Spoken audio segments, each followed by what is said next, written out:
నా సొంత ఇండస్ట్రీలో పనిచేస్తున్నట్టు, నా సొంత బ్యానర్లో పనిచేస్తున్నట్టు అనిపిస్తుంది నేను డబ్బులు పెట్టకుండా. So it was very nice.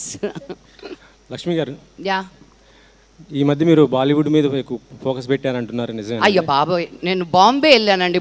A would అయినా ఒకటే అండి. హాలీవుడ్ నుంచి వచ్చాను, ఇప్పుడు టాలీవుడ్లో ఉన్నాను, కాలీవుడ్లో చేశాను, ఏదో బాలీవుడ్ అంటే అటు వెళ్ళాను అంతే. But it's not about the Woods, it's about the rest of my life. నేను ఒక యాక్టర్ అనేది నేను చేసే కెరియర్ ఒకటే. దాని తర్వాత I have so many other roles as a human being, as a mother.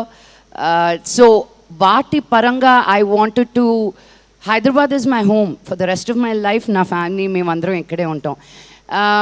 పాప గ్రోత్కి, నా ఎక్స్పోజర్కి ఏంటి నెక్స్ట్ అనుకున్నప్పుడు ఇట్ వాజ్ బాంబే, లేకపోతే ఢిల్లీ వెళ్ళేదాన్ని. కానీ అక్కడ ఏం లేదే, వెదర్ బాగోదు. సో ఢిల్లీ ఆర్ బాంబే అనుకున్నప్పుడు నా కెరియర్ పరంగా కూడా what was the next easiest place was Bombay.